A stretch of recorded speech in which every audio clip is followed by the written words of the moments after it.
එතනින් මල් ටිකක් විහාර කරන්න.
මහා සංඝරත්නයේ අවසරයි 25 වර්ෂයේ සඳහා කටින මහා පුණ්‍යෝත්සවය පෙරදරි කරගෙන නිවසක් පාසා පවත්වනු ලබන ධර්ම දේශනා මාලාව සඳහා අද දින අප නිවසට වැඩම වදාළ නියාගම පුරාණ විහාරයේ විහාරාධිපති එවැගේම පෙදීගම ශාසන ආරක්ෂක බල මණ්ඩලයේ ප්‍රධාන ලේකකාධිකාරී නම කියන්නට අවසරයි පූජ්‍ය විලංගාවත්තේ පියනන්ද ස්වාමීන් වහන්සේ නමස්කාර පූර්වක මේ අවස්ථාව පිළිගනු ලබනවා ආවේන ධර්ම දේශනාවක් සඳහා වැඩම වදාළ අංකුර පරාක්‍රම ජාතික පාසලේ ආචාර්ය නියාගම පුරාණ විහාරස්ථානයේ වැඩ වාසය කරන අපගේ මෙත්තානන්ද පඬිතු ස්වාමීන් වහන්සේ උන්වහන්සේ නමස්කාර පූර්වකව මේ අවස්ථාව පිළිගනු ලබනවා ඒ වගේම අපගේ කෙටි ආරාධනාව මත මේ නිවසට පැමිණෙන ඔබ සියලු දෙනාම ඉතාමත් ගෞරවයෙන් මේ අවස්ථාව පිළිගනු ලබනවා එදා රාත්‍රී කාලේ විහාරස්ථානයේ වැඩ සිටින මහා සංඝරුවනට ආරාධනා කළ සියලුම දායක පිරිස මේ වර්ෂයේ විහාරස්ථානයේ වස් එළඹීම සඳහා වස් විසීම සඳහා ඒ අනුව පුරා 3 මාසයක් මහා සංඝරත්නයේද දායක පින්වත් හැම දෙනාම දමින් පැනින් අතෝපස්ථාන කරලා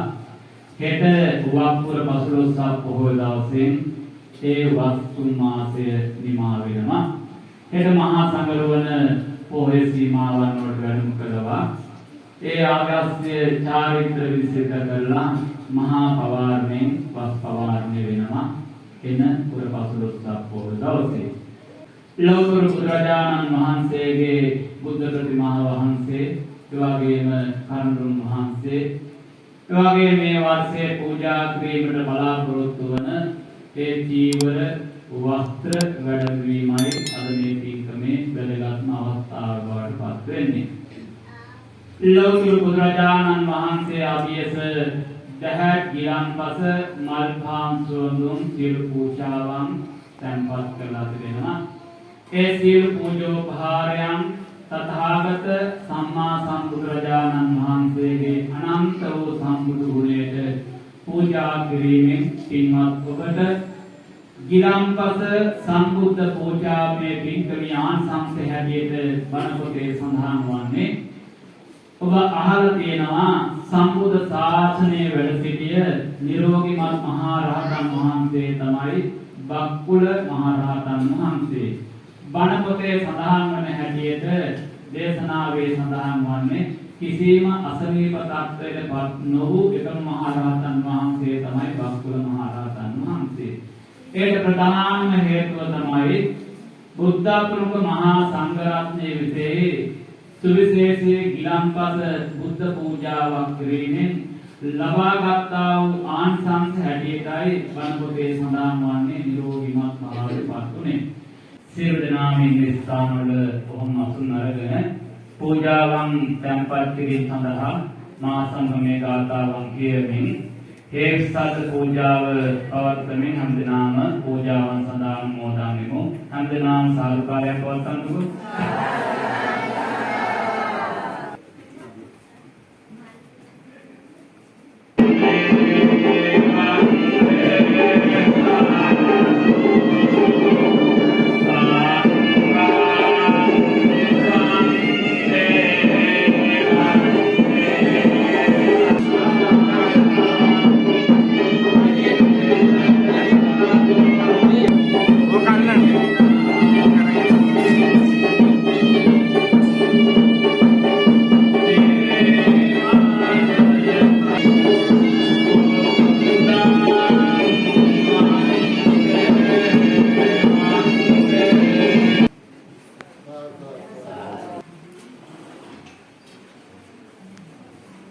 ධර්ම දේශනාව ආරම්භ කිරීම මත්තෙන් පළමුවෙන්ම තිසරණ සහිත පංචශීලයේ සමාදන් වීමෙන් අනතුරුව දහත් ගිලන්පස මල් පහන් සුවඳුන් ලෞතර බුදුරජාණන් වහන්සේ උදෙසා පූජෝපහාරයන් පවත්වලා වන්දනමාන සිද්ධ කරලා ඉන් අනතුරුවයි ධර්ම දේශනාමය පින්කම සිද්ධ වන්නේ.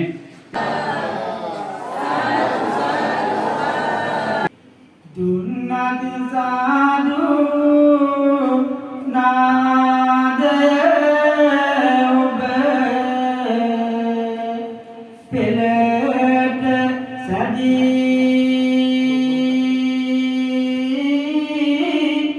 ඔබ දුන් සාදු හඬ මගේ හිතට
Madi madi madi bawa tawa watewa Sadi kadellata tawa kalyanewa Jalevunu walaya navatana denne Thave hayyen oba sadu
Sasare